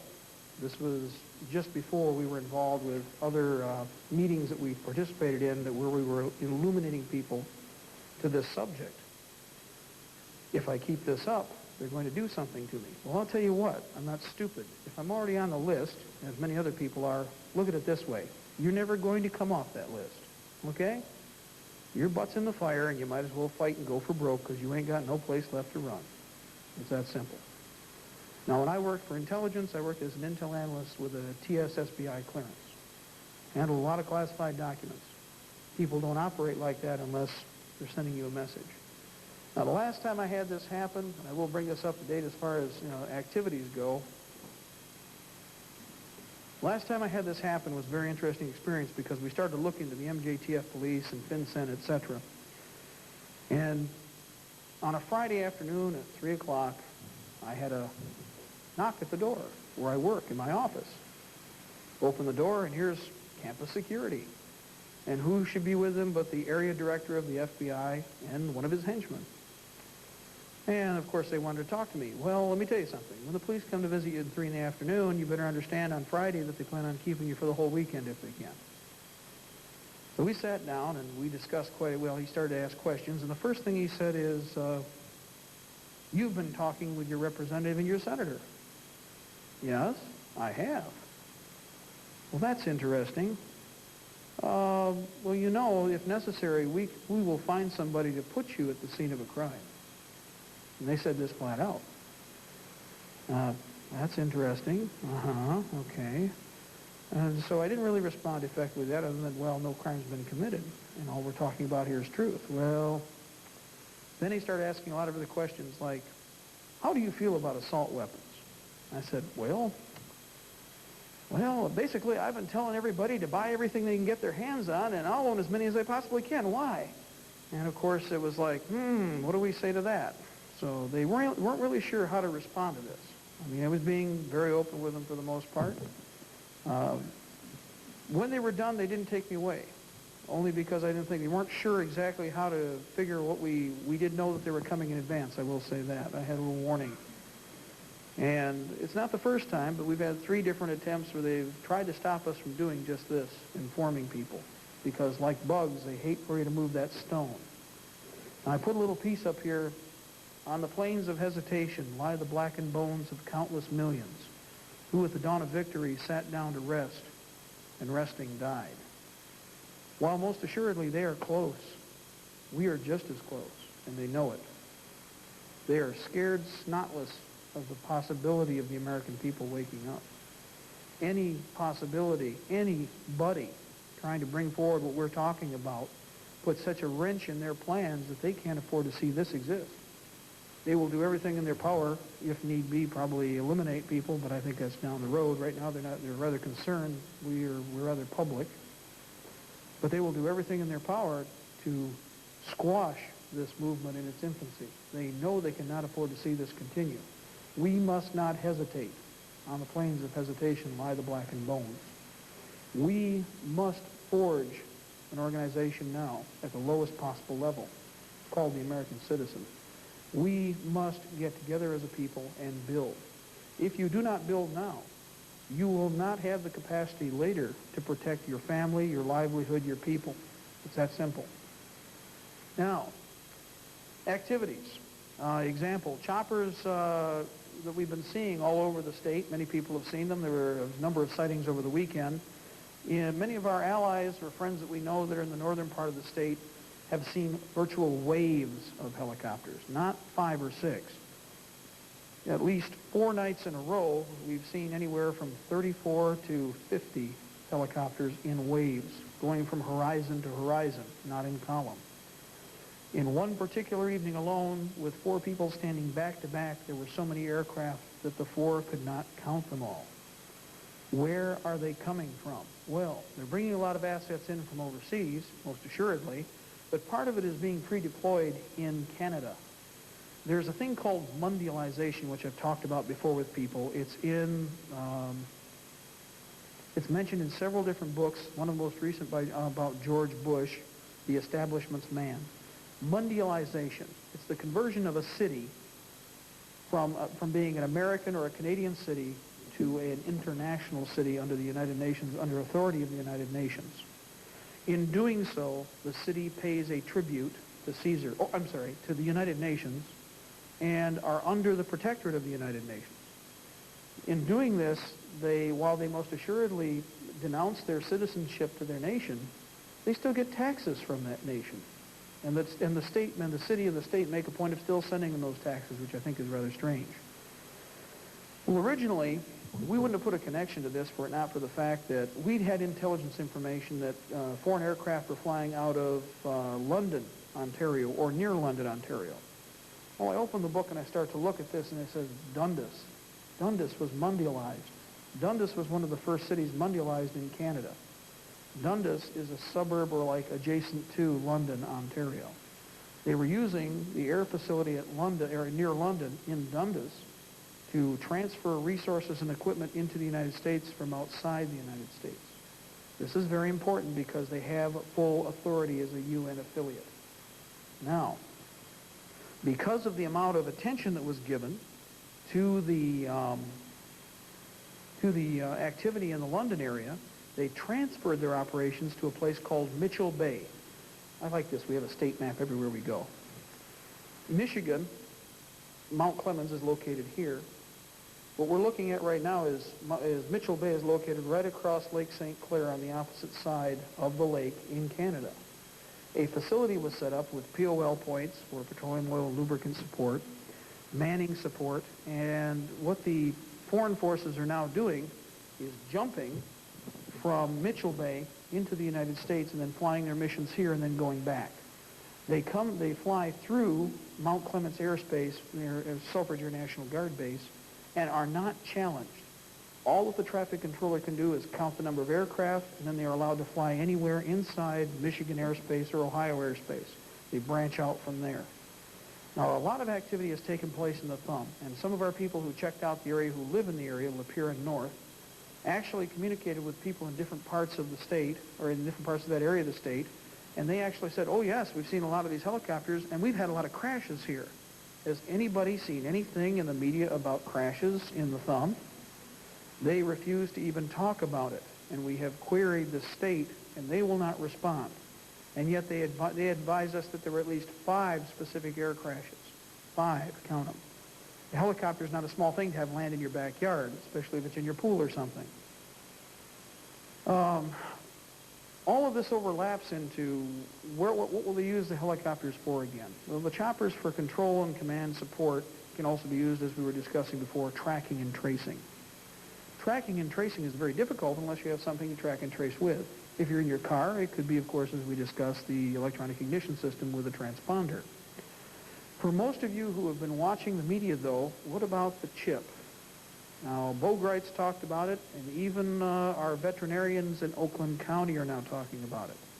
In Oakland County, the Humane Society has switched over from dog tags to a microchip that is inserted in your little puppy or in your little kitty or in your dog when he's licensed, and that dog can be traced anywhere. You can find him no matter where he is. Not only can you find him, but it has a transponder number in it. Now, I challenged people on this before. I know people who think that their animals are more important than people. So if you can have it done to Fido, or if you can have it done to my Fluffy, why can't we do it to your child? That's simple. Now, with this in mind, the microchip, which originally we were proposing with some of the different legislation and literature that we've seen, would be inserted underneath the skin of the hand. It could also be put in the forehead. We know the biblical reference to this, don't we, people? We also know that with the chip comes total submission. I'll remind everybody about a little piece of revelation that everybody should read, 13. Receiving the mark is as a divorce from Christ. You'd be better off going out and executing a few hundred people. You might be forgiven for that. But receiving the mark is a divorce from Christ, period. There is no forgiveness. There's no way to get out of it. You might as well eat, drink, and be merry because you're finished. Now, in California, they've already proposed this for the animals, and it's already in motion. That's where Oakland County got the idea. And there have already been several comments about using this, for instance, for welfare mothers now, and for many other people who are under the gun, already under the fist. All the different fingers, it's like a hand, are closing and coming together. Well, they got that nice velvet glove on them, by the way, so it's very desirable. You know, it's very fashionable, probably quite chic. But in reality, with all of these fingers closing, fewer and fewer people will slip between those fingers. And as it finally clenches tight, there will be no escape if you are not prepared in advance. You must be prepared in all aspects. Now, one thing that was mentioned about this thing with a chip is CNN had a piece on about Canada where they've already proposed this for all of the exotic animals. It is a must. It is not an option. It is mandatory. There's a lot of people who pay a lot of money for animals. There's a lot of people, as I said before, who think that the animals are more important than kids. And since you did it to my Fluffy, I'm going to do it to your child. In fact, it's proposed that it be done from cradle to grave. As soon as that child is born, we got him on the table there. Mommy can't do much about it. And away we go. And the kid's grabbed right there. Now, I will say this, and this is something that was challenged before by people. If it is forced upon you, if it is ultimately forced upon you, it is not the same. And it can be done away with. It can be gotten rid of also. But to willingly, knowingly accept this action is the worst possible thing that you could do as a Christian. I can't, well, there perhaps are one or two others, but I'd have to see the laundry list. I can't think of any worse than going over to the other side and sticking with them. There are no deals to be made. There are no options here. Now, what value will this have? Well, let's give you an example. In the America of the future, 1994 style, or is that 84? I keep forgetting. The books are so much the same.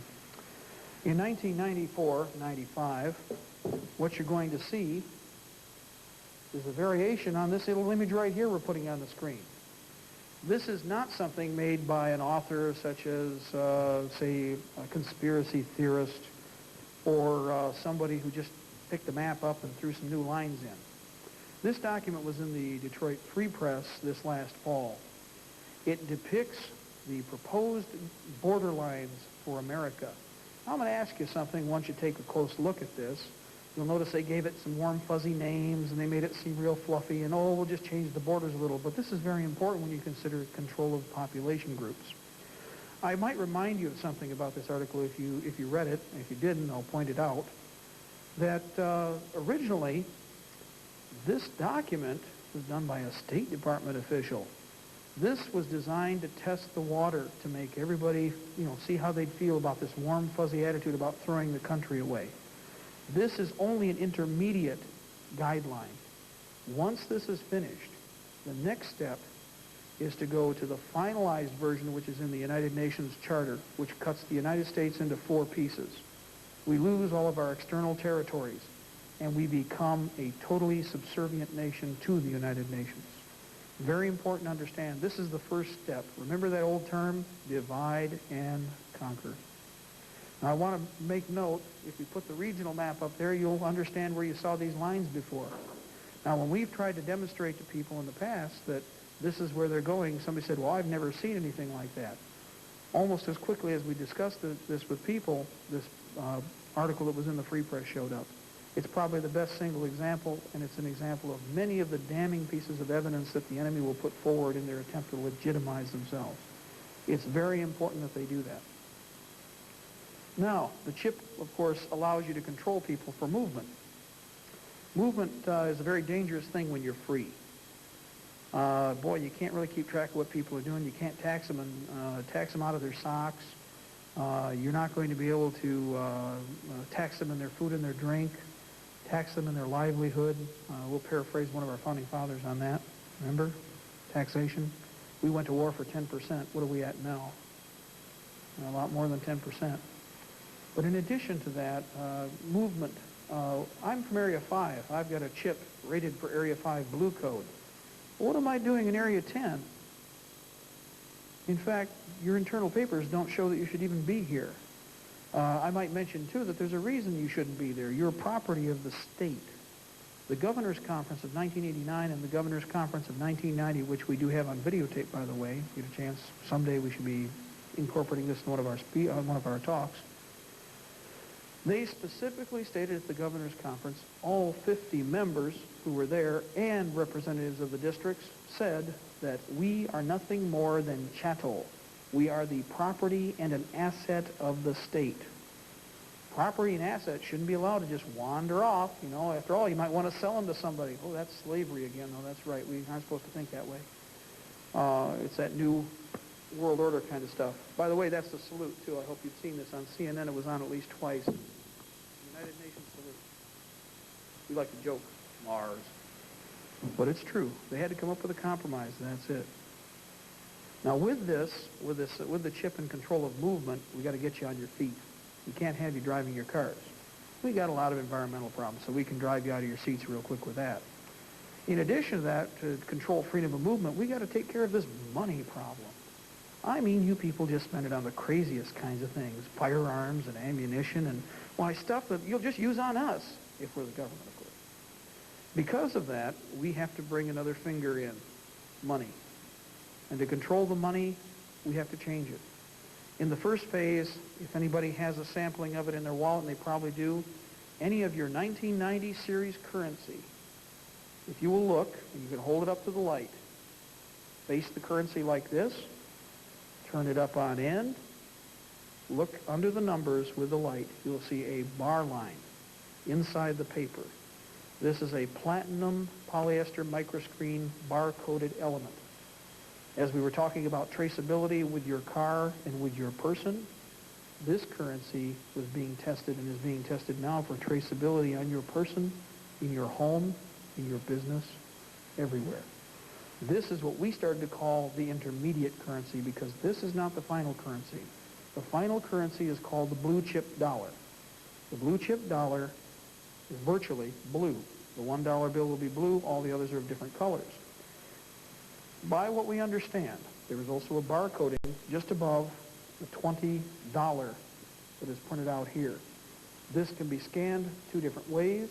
If you look around the oval of the currency, you will find that there are micro printings, which repeat 20 US, 20 US, 20 US, 20 US. But apparently, in the latest piece that we've seen, this may also be screened.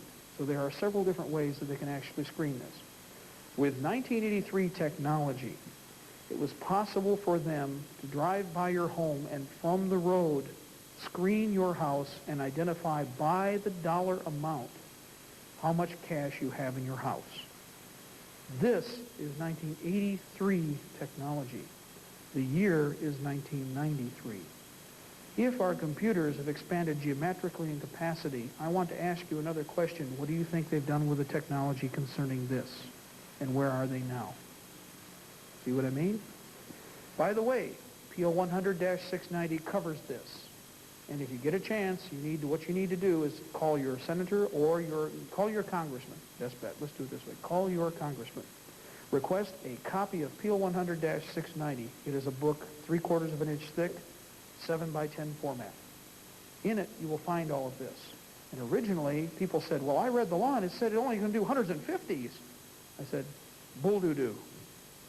The way the law was written, at the discretion of the treasurer, they have the capacity to do it on all currency, and they will because there were Senate hearings concerning this. C-SPAN covered this. And during those hearings, they stated uncategorically, all of the currency will be traceable.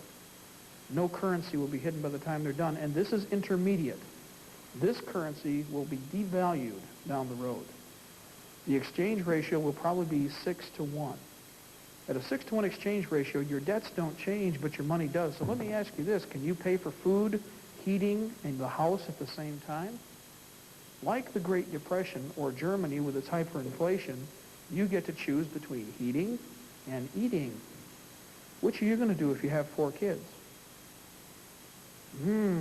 Now it becomes a challenge, doesn't it? On the other hand, if you buy tangible products with this worthless piece of paper developed by the Federal Reserve, not by us. Remember, this is just a Federal Reserve note. This isn't really money. Use this to the greatest possible level that you can, taking advantage of volume purchasing by getting together with those friends that you organized in the militia. You put away munitions, food, and equipment with this before it becomes valueless. During the transition phase, you should have coin instead of paper. Why?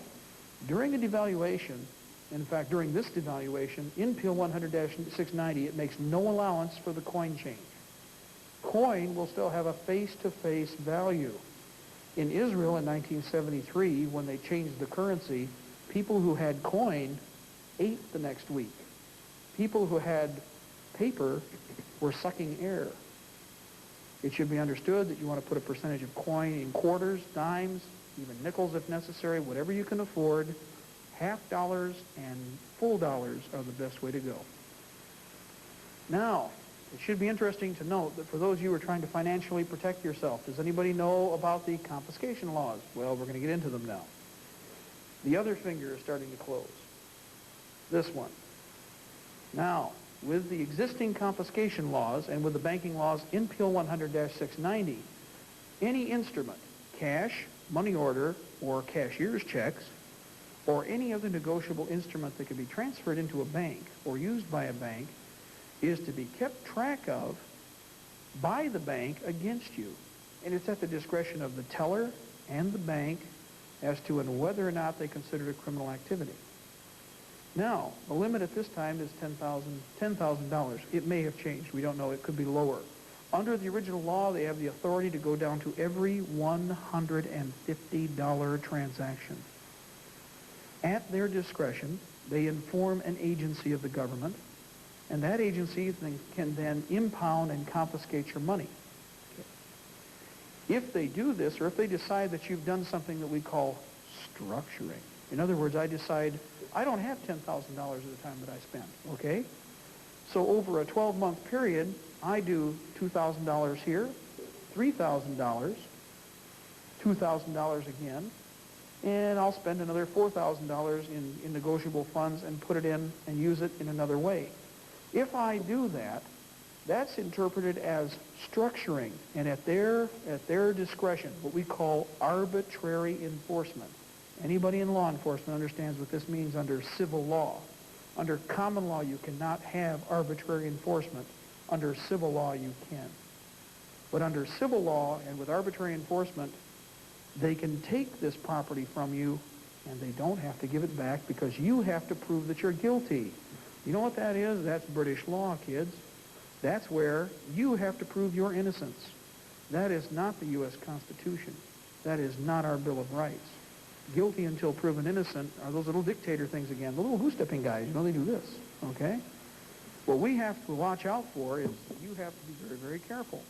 I would not use, not that I would ever break the law, but I wouldn't be using very many of these bills, and I wouldn't keep very many of these bills, and I get rid of them as quickly as I can. When they change, during the transition period, you will have about 6 weeks to turn this money in for the new currency. In that 6-week period, for the first time in American history, the old currency will be worthless. That's the policy of banana republics, not a constitutional republic that is sound using sound currency. It is interesting to note, again, this is a Federal Reserve note, not a U.S. dollar, not a gold dollar or silver currency. How will they use this against us? Well, eventually, once they get to the new currency, then we get that mark thing incorporated. Now, I don't know if anybody's been watching our new socialized medicine program, restructured medical program, but under this new structured medical program that we're going to have, It's important to note that they're already talking about using your Social Security number to determine whether or not you get service, tying all of them together and bring them all into one number. Very important to understand. Now, how do they all bond together? What do we do? First of all, protect yourself. Food. You know, there's one funny thing about food in a can. I haven't seen anybody killed with a frozen bag of peas yet, have you? And yet, under new federal guidelines and federal statutes and under state law, it is a felony to store more than 6 months' food supply in your home. Under new federal guidelines and new federal laws, it is called the hoarding law. It's a PL 102 series law. I don't have the number here with me, I'm sorry. But it is a 102 series law which makes it a felony to hoard food. It might be noted also, though, that there's no definition of hoarding. Are 3 days food, 3 days worth of food, 3 days worth of food hoarding? Is a week? Is a month? 10 months? 8 months? Talk to me. I need to know. I don't have any definition here. That's where this whole thing about arbitrary enforcement comes in. Remember that you can be punished for having food now. Food, some silver, perhaps. Silver may not be as important as tangible items, but silver's good to have. You and I can understand it. Gold's a little harder because such a small amount of gold is worth so much. But tangible assets such as silver, we can understand, we can hold, okay? Weapons, and I argue this again and again and again. You cannot share weapons. Fine wood and steel, as we talked about before. Implements that will last and can be handed down generation to generation. Father to son, son to grandson. I own weapons that were made in 1891 and are as accurate and are as capable as they were when they were made. That is over 100 years old.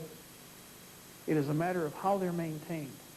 Valuable are the manufactured items that we will not be able to purchase in the future. Bring all of these things together. Create a defense for your family and for yourselves and for your friends.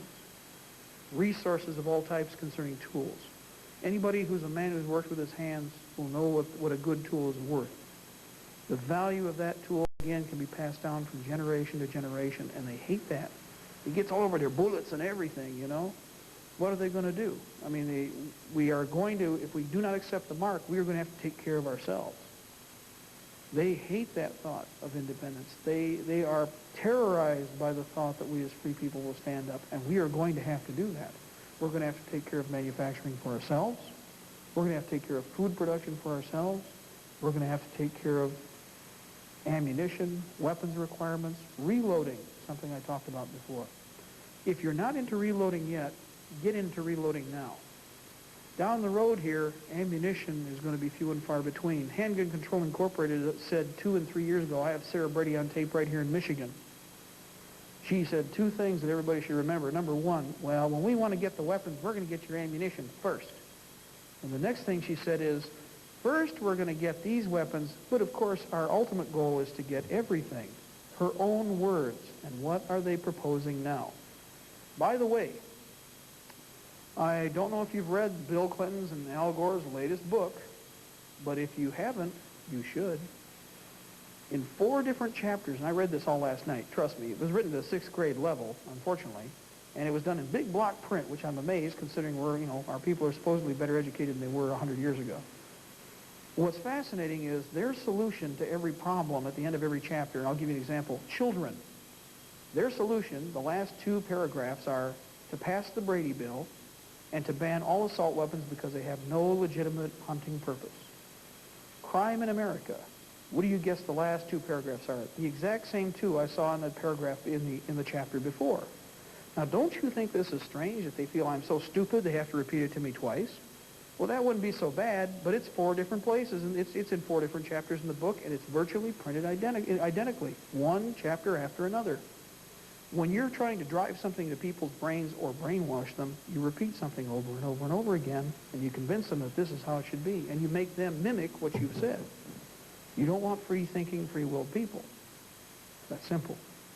Your enemy is using tools he's always used before. Data, information, technical information. One thing that has happened, I've seen this happen time and time again. You must have the written knowledge where people can access it. You as a mentor, you have to become an educator, a student, or you have to become a mentor and an educator for a student. Teach them what to do and how to do it. To do that, you've got to have the technical data on hand. If you have a group of 10 people, you must have 10 copies of that knowledge. Reloading, combat skills, farming, I don't care, whatever subject it is, disperse your knowledge. The printed word is going to be banned. Mark my word on this. I guarantee it. It's already happened with certain books concerning how to take care of and maintain firearms. You will see it again. What can we do now? What are we supposed to do now? The thrust has to be deep into the vitals of the enemy. In order to do what we need to do at our end as citizens, one of the things I can recommend are to throw up stumbling blocks for the enemy. We've proposed, and we hope that it is in motion now, and we believe it is, that at the state level, we get involved with trying to reintroduce, for instance, our state borders into the Constitution. Our state borders aren't formulated. They are not in the Constitution now. Why? Because these people have planned to restructure the government. To do that, they have to change the state. This is simple. We're going to find out who our enemies are real quick. Well, the people who vote for this are citizens, are Americans. The people who don't vote for this obviously have another agenda, and we need to know who those people are. Can we win? Absolutely. Will we win? It will be a long, drawn-out, rotten, nasty affair I would prefer not to see at all. But if we have a choice between freedom and slavery, I would rather gladly die standing on my feet with a weapon in my hand than to die in a ditch on my knees begging that somebody won't put a bullet in the back of my head. I do not plan on giving that legacy and leaving that to my children, and none of you should accept that either. Together, we must travel into the future with all of our people intact, with all of our freedoms intact. Without that, without our Constitution, without our Bill of Rights, we're in a pretty sorry position as far as what we are going to hand down to the next generation. God bless the United States. Death to the New World Order. The Republic shall prevail. Goodbye.